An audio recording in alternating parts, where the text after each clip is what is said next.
Hey guys, today we're going to be looking at how to actually use ghost patterns on the CNC. In the previous video we talked about how to actually generate them inside Fusion 360 and exporting them to easel. But now we're going to actually take that from easel and use it. So the point of the ghost pattern is to ensure safety. Like when you're cutting, make sure everything's going to cut properly. You should always do a ghost pattern before you actually cut your part. We also do it when we need to, save material or conserve it, or if we've already cut some patterns out and we want to see if it can fit inside. If you come on in, we already have, from last video, this servo arm here, and if you pretend that everything to the right of this bar is, say it's not material, and we only have this section, and we want to cut a rib, we need to know, can we fit a rib inside this, this section? So we're going to come over to the computer and look at our actual ghost pattern. This is similar to one we generated in another video.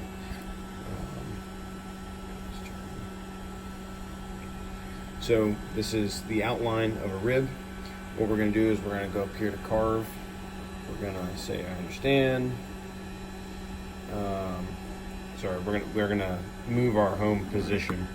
So we want to set this. If you go back here, you'll notice that the point of the rib is sort of in the corner, so that'll probably end up over in this section on the servo arm.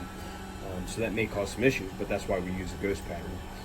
So we're going to check. You want your height of the CNC significantly above, not anywhere near where we had it before. So I'd say probably about, if you go close to the bottom and then go up, probably 0.3, 0.4 inches, 1, 2, 3, yeah, 0.3 is fine. You can then run your ghost pattern. You always want your CNC running in the on position for this.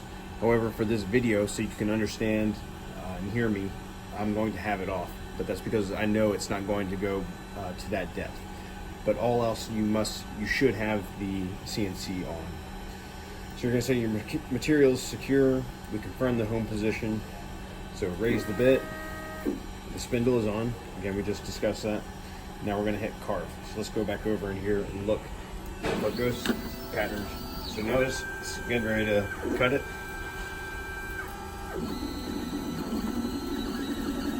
So notice our rib is off this plate. So we're going to have to move it back in the X direction.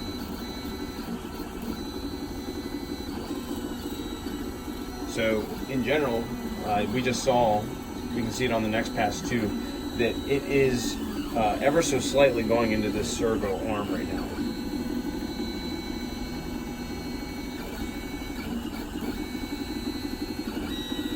So what we'll have to do is come back over here. We can just hit the stop button. This will reset our CNC to its position. And we then move the part over. If we would have to have more material in the X direction to actually cut this part, but to get it out of the servo arm, we know that we'd have to actually move our part in the X direction, some portion. So we move it in the the Y direction. So if you look at it, we're going to move it so that it shifts to our left towards the Y direction, probably 0.2, 0.3 inches. Then we can run our ghost pattern again, raise our Z position down again to, all right, so now we're going to go up to 0.3, 1, 2, 3, we'll go 0.4 just for safety. Material secure, confirm the home position, raise the bit. Again, your spindle should be on when you do this, and then carve.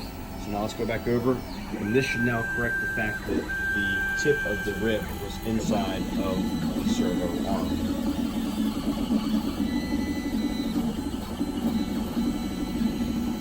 Now remember, this is very fast because this part specifically was at a feed rate of 3,000. I think it's millimeters per minute. So notice that the drill bit did not go inside the servo arm. So assuming that we had more material over here, we would be able to cut this rib. This is how we maximize the material that we are using. So yeah, this is the application of the ghost pattern. Again, make sure you always use this before you actually run your part. be if you come back over. All we have to do from this is hit stop. So we assume that this is a good cut. It's going to reset it to the home position. Now if you see down here in the workspace, I already have the other rib loaded in, and this includes the internal cuts as well.